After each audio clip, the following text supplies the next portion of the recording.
Assalamualaikum warahmatullahi wabarakatuh. Innal hamdalillah nahmaduhu wa nasta'inuhu wa nastaghfiruh wa na'udzu billahi min shururi anfusina wa min sayyiati a'malina. May yahdihillahu fala mudilla lahu wa may yudlil fala hadiya lahu. Asyhadu an la ilaha illallah wahdahu la syarika lahu wa asyhadu anna Muhammadan abduhu wa rasuluh. Allahumma shalli ala Muhammad wa ala alihi wa sahbihi wa man tabi'ahum bi ihsan ila yaumil amma ba'd. Bapak-bapak, ibu-ibu, jamaah sekalian yang dimuliakan oleh Allah Subhanahu wa taala, alhamdulillah malam hari ini kita diberi banyak sekali kenikmatan oleh Allah Subhanahu wa taala, di antaranya nikmat aman, umat sehat ya, sehingga bisa melaksanakan sholat Isya secara berjamaah. Semoga ibadah kita di malam hari ini diterima oleh Allah Subhanahu wa taala. Selanjutnya sholawat serta salam semoga senantiasa tercurah pada Rasulullah Muhammad sallallahu alaihi wasallam, serta keluarga, para sahabat dan juga pengikutnya yang setia hingga akhir zaman. Selanjutnya malam hari ini saya akan menyampaikan tema yang berisi agar Ramadan bermakna indah.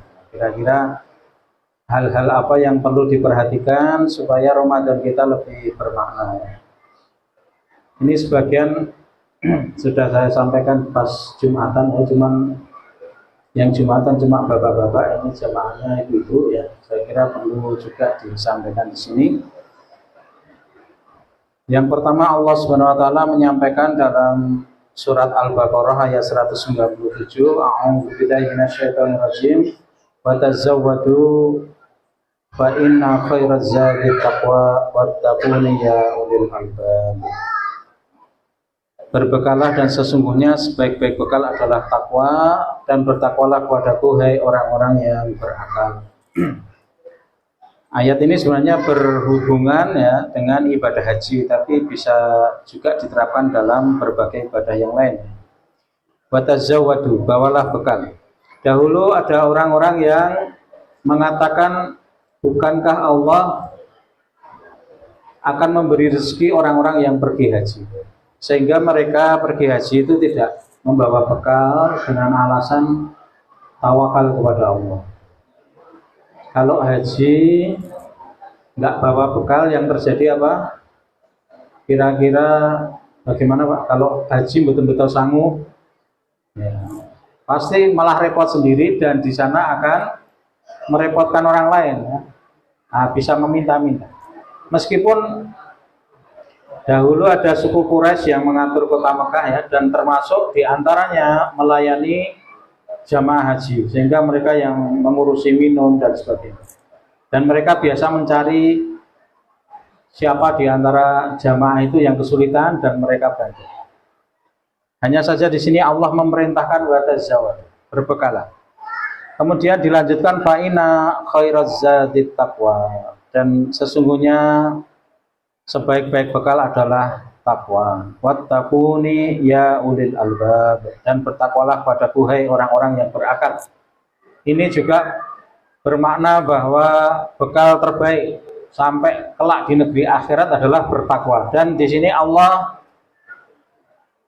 menyerunya kepada ulul albab. Wattaquni ya ulil albab, dan bertakwalah kepadaku hai orang-orang yang berakal. Nah, ulul albab di sini diartikan dengan orang-orang yang berakal. Jadi ulul albab itu kira-kira adalah artinya orang-orang yang mensyukuri akalnya, sehingga dia bisa membaca atau merenungkan ayat-ayat Allah. Ayat itu tanda-tanda kebesaran Allah. Ayat-ayat Allah baik yang ada di alam semesta ya, termasuk pada dirinya, maupun yang ada di dalam Al-Quran yang merupakan petunjuk untuk manusia.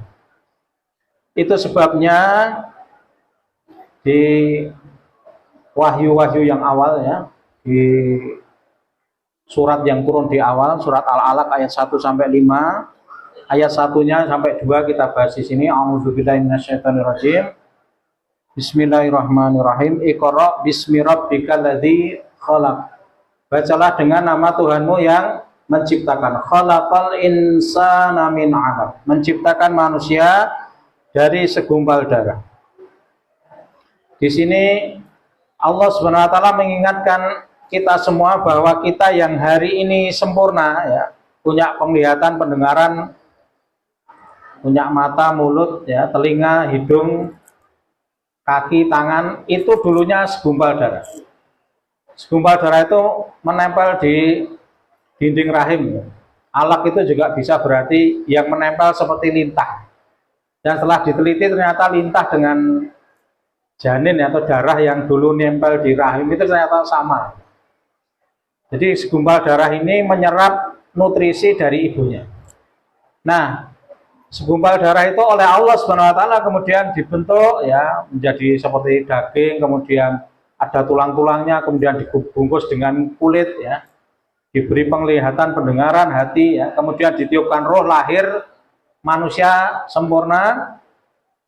Nah, ini senantiasa dalam pengaturan Allah, senantiasa mendapatkan rezeki dari Allah Subhanahu wa taala. Kita butuh matahari, Allah yang mengatur matahari. Allah yang mengatur siang dan malam. Kita butuh tidur ya. Badan kita itu sudah diprogram. Kalau saatnya tidur yang ngantuk gitu. Kemudian kita butuh makan ya, butuh bernafas, disediakan udara, butuh makan, sediakan mulut, kerongkongan, kemudian lambung ya. Kita ini pabrik kimia paling canggih. Sejak di mulut itu sudah keluar. Waktu makan itu kalau makannya bener, ngunyahnya bener, itu masuk lambungnya enak nanti. Nah, begitu masuk lambung diserap. Nah, ini sudah diprogram di otak kita ya. Itu bekerja otomatis. Begitu masuk lambung, diolah, diserap masuk ke dalam darah, darah itu beredar di seluruh tubuh. Untuk beredar di seluruh tubuh butuh apa ibu-ibu? Butuh jantung. Rumiyin jantungnya tumbas nopo gratis? Nah, tumbas pompa banyu pinten sakniki? Nah, 500.000 ya.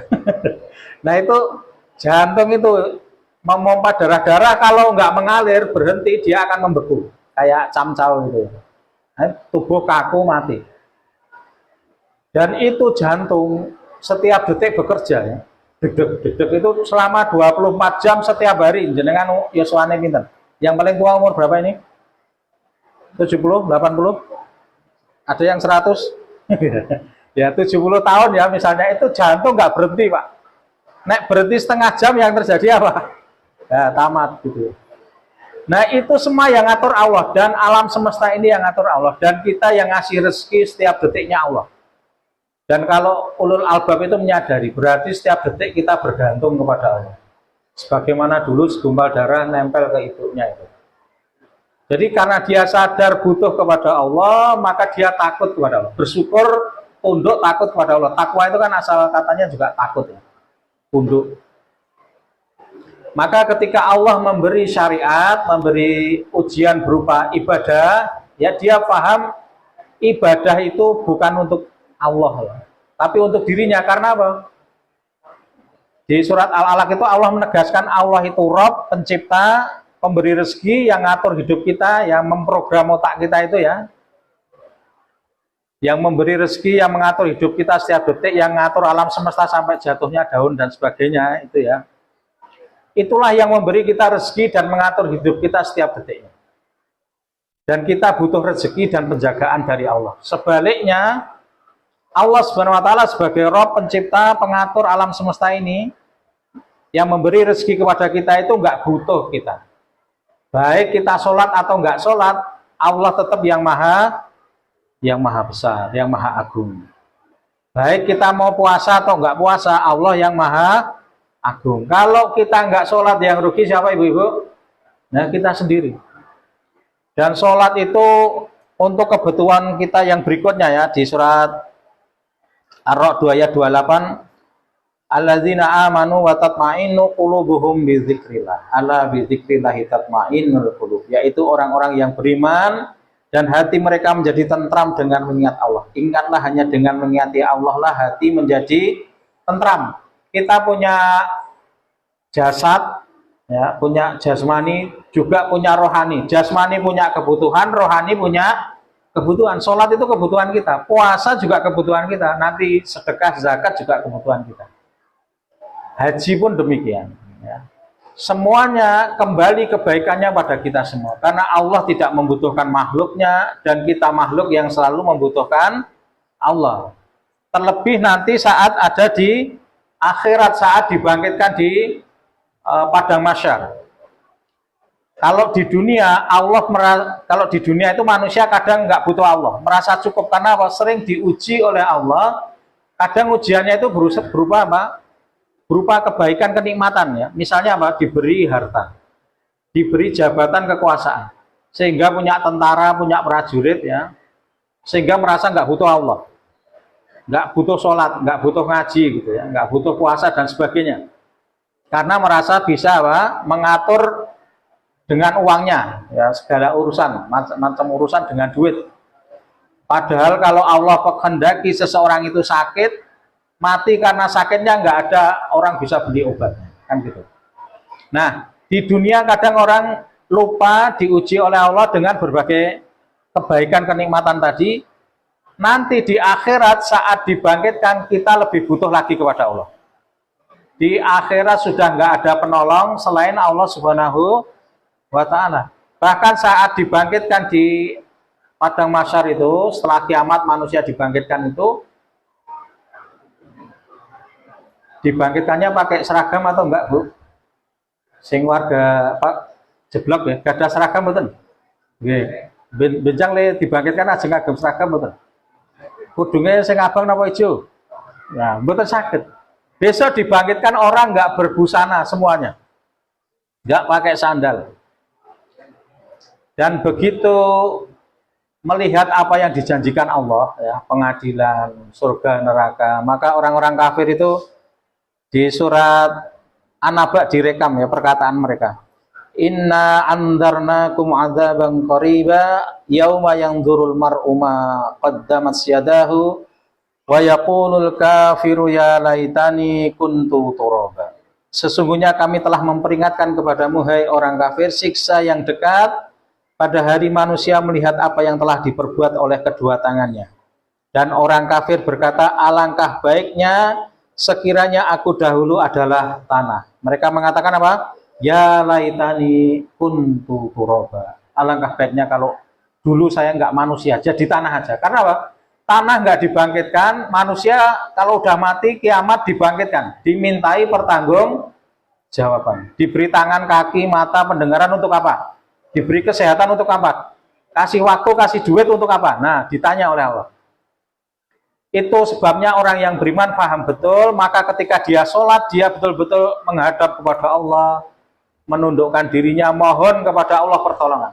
Makanya dalam sholat ada rukun sholatnya adalah salah satunya membaca Al-Fatihah. Di dalamnya ada satu doa diajarkan oleh Allah, ihdinas siratal mustaqim. Tunjukilah kami ke jalan yang lurus. Karena kita hakikatnya manusia ini yang ngatur Allah. Kira-kira umurnya masih berapa tahun lagi, Pak? Mau meninggalnya di mana? Mau request enggak ini? Nanti disampaikan ke malaikat. Ya, contohnya Mbah Maimun nggih, lahirnya rak teng Jawa toh. Meninggalnya di mana? Di Mekah. Kita ini nggak tahu meninggal di mana, nanti matinya seperti apa. Mati dalam keadaan beramal atau sedang maksiat. Makanya kita minta terus sama Allah. Ya Allah, bimbing saya selalu berada di jalan yang lurus, sehingga meninggalnya dalam sebaik-baik amal atau disebut husnul khotimah. Nah, itulah kita masuk ke Ramadan, kita berpuasa, melaksanakan semua ibadah dengan dasar itu, dasar takwa kepada Allah Subhanahu wa Ta'ala, dengan dasar bahwa semua yang Allah perintahkan untuk kebutuhan dan kebaikan manusia. Nah, kira-kira gitu nggih. Pun jelas niki pengajiannya. Nek pun ajeng kula rampung. Ya, nek kesuwen nak marahi keju. Ya, baik. Bersambung besok ya. Jadi ini yang pertama supaya Ramadan kita bermakna indah, mari kita dasari dengan takwa. Kita dasari dengan ketundukan kepada Allah, takut kepada Allah, menyadari bahwa kita ini nggak ngatur hidup kita sedikit pun. Tidur bangun kita nggak ngerti. Ngatur ngimpi aja nggak bisa. Mau mimpi apa nggak bisa. Maka kita juga nggak tahu mau mati di mana, kapan matinya. Maka mari serahkan urusan kepada Allah dan mari senantiasa menaati Allah Subhanahu wa taala. Karena apa yang Allah tetapkan itulah yang terbaik untuk kita semua. Demikian mungkin yang bisa kami sampaikan. Aku qouli hadza wa astaghfirullaha li wa lakum. Wassalamualaikum warahmatullahi wabarakatuh.